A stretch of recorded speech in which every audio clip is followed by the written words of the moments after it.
സർവ നന്മകൾക്കും സർവദാനങ്ങൾക്കും ഉറവിടമാ എന്നേശുവേ. സർവ നന്മകൾക്കും സർവദാനങ്ങൾക്കും ഉറവിടമാ എന്നേശുവേ. അങ്ങേ ഞാൻ സ്തുതിച്ചിടുന്നു ദീനവും പരനേ നന്ദിയാ. അങ്ങേ ഞാൻ സ്തുതിച്ചിടുന്നു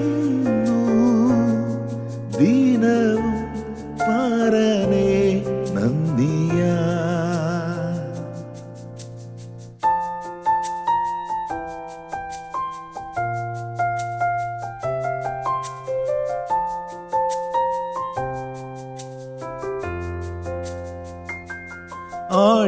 ആഴിയാഴത്തിൽ ഞാൻ കിടന്നു,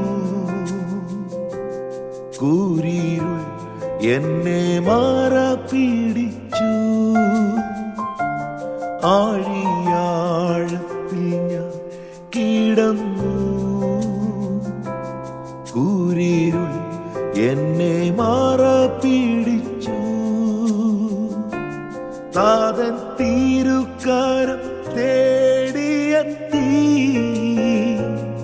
തന്റെ മാർവോട് ചേർത്തടച്ചു. താതൻ തിരുക്കരം തേടിയെത്തി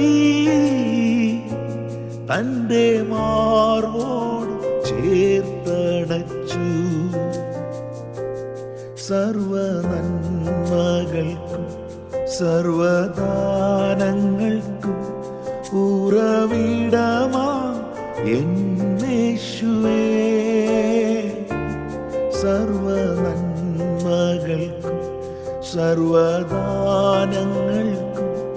ഉറവിടമാ എന്നേശുവേ. അങ്ങേ ഞാൻ സ്തുതിച്ചിടുന്നു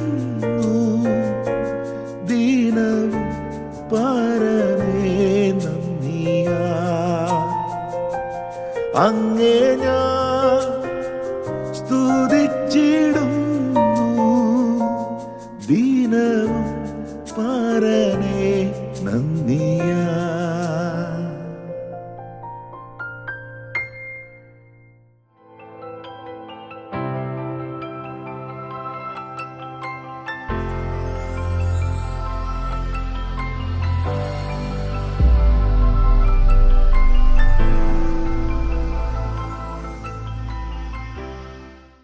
എൻ്റെ എല്ലാ പ്രിയ സഹോദരീ സഹോദരന്മാർക്കും ദൈവമക്കൾക്കും മാതാപിതാക്കൾക്കും യേശുക്രിസ്തുവിൻ്റെ നാമത്തിലുള്ള എൻ്റെ ബഹുമാനത്തെയും സ്നേഹവന്ദനത്തെയും ഞാൻ അറിയിക്കുന്നു.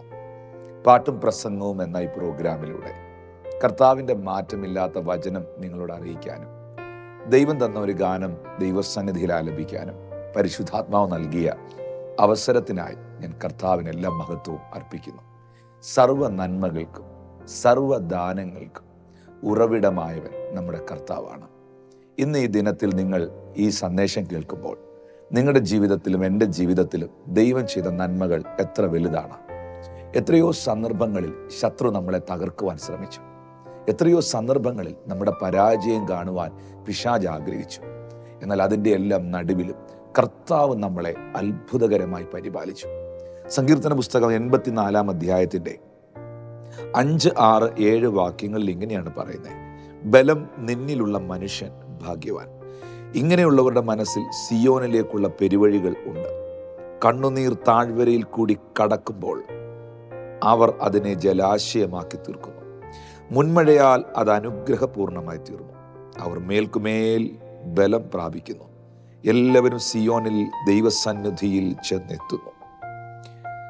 ഈ സങ്കീർത്തനം തുടങ്ങുന്നത് 84 സങ്കീർത്തനം ആരംഭിക്കുന്നത്: സൈന്യങ്ങളുടെ യഹോവേ, തിരുനിവാസം എത്ര മനോഹരം! എൻ്റെ ഉള്ളം യഹോവയുടെ പ്രാകാരങ്ങളെ വാഞ്ചിച്ചു മോഹിച്ചു പോകുന്നു. എൻ്റെ ഹൃദയവും എൻ്റെ മാംസവും ജീവനുള്ള ദൈവത്തെ നോക്കി ഘോഷിക്കുന്നു. കുരികിലൊരു വീടും മീവൽ പക്ഷി കുഞ്ഞുങ്ങൾക്കൊരു കൂടും കണ്ടെത്തിയിരിക്കുന്നു. എൻ്റെ രാജാവും എൻ്റെ ദൈവമായ സൈന്യങ്ങളുടെ യഹോവേ, നിന്റെ യാഗപീഠങ്ങളെ തന്നെ, നിന്റെ ആലയത്തിൽ വസിക്കുന്നവർ ഭാഗ്യവാന്മാർ, അവർ നിത്യം നിന്നെ സ്തുതിച്ചുകൊണ്ടിരിക്കും. ദൈവത്തിൻ്റെ മുഖം അന്വേഷിക്കുന്ന, ദൈവത്തെ ആരാധിക്കുന്ന, ദൈവാലയത്തിൽ വസിക്കുന്ന ഒരു കൂട്ടം ഭക്തരെ കുറിച്ച്, ദൈവമുഖം അന്വേഷിച്ച ഒരു മനുഷ്യനെ കുറിച്ച് വിശുദ്ധ വേദപുസ്തകം വ്യക്തമാക്കുകയാണ്. കണ്ണുനീർ താഴ്വരയിൽ കൂടി കടക്കുമ്പോൾ അവർ അതിനെ ജലാശയമാക്കി തീർക്കുന്നു. ഒരു ഭക്തൻ ദൈവത്തെ ആശ്രയിക്കുന്ന, ദൈവത്തോട് പ്രാർത്ഥിക്കുന്ന, ദൈവത്തെ സ്തുതിക്കുന്ന, സർവ്വനന്മകൾക്കും സർവ്വദാനങ്ങൾക്കും ഉറവിടമായവനെ ആശ്രയിക്കുന്ന ഒരു ഭക്തൻ കണ്ണുനീർ താഴ്വരയിൽ കിടക്കത്തില്ല. കണ്ണുനീർ താഴ്വരയിൽ കടക്കുമ്പോൾ, പാസ് ചെയ്യുമ്പോൾ എന്നാണ് എഴുതിയിരിക്കുന്നത്.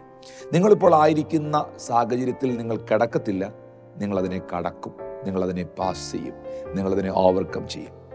നിങ്ങളുടെ മുമ്പിൽ സ്വർഗത്തിലെ ദൈവം ആ കണ്ണുനീർ താഴ്വര എന്നുള്ള വിഷയത്തെ വലിയ ജലാശയമാക്കി, അനുഗ്രഹ പൂർണ്ണതയാക്കി മാറ്റുവാൻ വിശ്വസ്തനാണ്. ഒറ്റ കാര്യം ചെയ്താൽ മതി, ദൈവത്തിൽ ആശ്രയിക്കുക.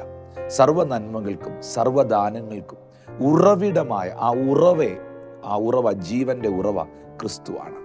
പ്രിയപ്പെട്ടവരെ, വിശുദ്ധ വേദപുസ്തകത്തിൽ പ്രവാചകൻ പറയുന്നു, അവർ ജീവനുള്ള ഉറവയായ ദൈവത്തെ മറന്നിട്ട് പൊട്ടക്കിണറുകളെ അന്വേഷിച്ചു. നാം കുറെ പൊട്ടക്കിണറുകളുടെ പുറകിൽ പോകുന്നവരല്ല, ജീവന്റെ ഉറവയായ, ഏതു സമയവും നമ്മുടെ ദാഹം പോക്കുവാൻ, നമ്മുടെ ആവശ്യങ്ങൾ നിർവഹിക്കുവാൻ മതിയായവനായ ദൈവത്തിൽ ആശ്രയിക്കുന്നവരാണ്. അങ്ങനെയുള്ളവരോട് കർത്താവ് പറയുന്നു, നീ കണ്ണുനീർ താഴ്വരയിലൂടെ കിടക്കുമ്പോഴല്ല, കടക്കുമ്പോൾ അവനതിനെ ജലാശയമാക്കി തീർക്കുന്നു. അവർ മേൽക്കുമേൽ ബലം പ്രാപിക്കുന്നു. അവർ സിയോനിൽ ദൈവസന്നിധിയിൽ ചെന്നെത്തുന്നു. പ്രിയപ്പെട്ടവരെ, ദൈവത്തിൻ്റെ പ്രാകാരങ്ങളിൽ, ദൈവത്തിൻ്റെ സന്നിധിയിൽ സ്തുതിക്കുന്നവരായി, സർവ്വ നന്മകൾക്കും സർവ്വദാനങ്ങൾക്കും ദൈവത്തിന് നന്ദി പറയുന്നവരായി നിങ്ങളുടെ ജീവിതം പൂർണ്ണമായി കർത്താവിൻ്റെ കരങ്ങളിൽ ഇന്ന് സമർപ്പിക്കുന്നുവെങ്കിൽ, ദൈവത്തെ ഒന്ന് സ്തുതിക്കുവാൻ, പാടുവാൻ, കർത്താവിനെ ഒന്ന് മഹത്വപ്പെടുത്തുവാൻ നിങ്ങൾ തയ്യാറാകുന്നെങ്കിൽ, നിങ്ങളുടെ ജീവിതത്തിൽ ദൈവം വച്ചിരിക്കുന്ന സർവ്വ അനുഗ്രഹങ്ങളെയും യേശുവിൻ്റെ നാമത്തിൽ സ്വർഗത്തിലെ ദൈവം നിങ്ങളിലേക്ക് റിലീസ് ചെയ്യും. ഞാനിപ്പോൾ പാടിയ ഈ ഗാനത്തിൻ്റെ വരികളിൽ എന്നെ ഏറ്റവും കൂടുതൽ ടച്ച് ചെയ്ത്, ഏറ്റവും കൂടുതൽ എൻ്റെ ഹൃദയത്തെ സ്പർശിച്ചത്, ആഴത്തിൽ ഞാൻ കിടന്നു, കൂരിരുൾ എന്നെ മറപിടിച്ചു, താതൻ കരം എന്നെ തേടിയെത്തി, തൻ്റെ മാറോട് എന്നെ ചേർത്തണച്ചു. പ്രിയപ്പെട്ടവരെ, ഇത് നിങ്ങളുടെയും എൻ്റെ ലൈഫല്ലേ? ഇരുട്ടിൻ്റെ പിടിയിൽ കിടന്ന നമ്മെ, ആഴിയുടെ ആഴങ്ങളിൽ പോയ നമ്മെ, ആർക്കും കൈപിടിച്ച് കയറ്റുവാൻ കഴിയാത്ത, ആർക്കും രക്ഷിക്കുവാൻ കഴിയാത്ത ജീവിത സാഹചര്യങ്ങളിലും പാപത്തിൻ്റെയും തിന്മയുടെയും കയത്തിലുമായിരുന്ന നമ്മെ ആ കരം, സർവശക്തനാകുന്ന യേശുവിൻ്റെ കരം നമ്മെ തേടി വരിക മാത്രമല്ല, നമ്മളെ ആ പാപത്തിൻ്റെ ചേറ്റുകൊണ്ടിൽ നിന്ന്, ആ ആഴത്തിൽ നിന്ന്, ആ കൂരിരുളിനകത്ത് നിന്ന് നമ്മളെ വിടുവിക്കുക മാത്രമല്ല, തൻ്റെ മാറോട്, തൻ്റെ ചങ്കോട് അവൻ നമ്മെ ചേർത്തണച്ചു. അതെ, യേശു കർത്താവിൻ്റെ സ്നേഹം, അവൻ്റെ കൃപ നിങ്ങളെ തൻ്റെ ആ ചങ്കോട്, ആ നെഞ്ചോട് ചേർത്ത് പിടിക്കുക. പ്രിയപ്പെട്ടവരെ, എനിക്കാരുമില്ല, എന്നെ സഹായിക്കാൻ ആരുമില്ല, എന്നെ സ്നേഹിക്കാൻ എനിക്കാരുമില്ല, എന്നെ ആശ്വസിപ്പിക്കാൻ എനിക്കാരുമില്ലെന്ന് ചിന്തിക്കുന്ന നിങ്ങളെ ആ കർത്താവിൻ്റെ സ്നേഹം ഇന്ന് തൻ്റെ ഹൃദയത്തോട്, തൻ്റെ നെഞ്ചോട്, തൻ്റെ ചങ്കോട് അവൻ ചേർത്ത് പിടിക്കുക. ആഴിയാഴത്തിൽ ഞാൻ കിടന്നു, കൂരിരുൾ എന്നെ മറപിടിച്ചു, താതൻ തിരുക്കരം തേടിയെത്തി, തൻ്റെ മാർവോട് ചേർത്തണച്ചു. താതൻ തിരുക്കരം തേടിയെത്തി, തൻ്റെ മാർവോട് ചേർത്തണച്ചു. സർവനന്മകൾക്കും സർവദാനങ്ങൾക്കും ഉറവിടമാ യേശുവേ, സർവനന്മകൾക്കും സർവദാനങ്ങൾക്കും ഉറവിടമാ യേശുവേ, അങ്ങേ ഞാൻ സ്തുതിച്ചിടുന്നു, ദീനവും പരമേ നന്ദിയാ, അങ്ങേ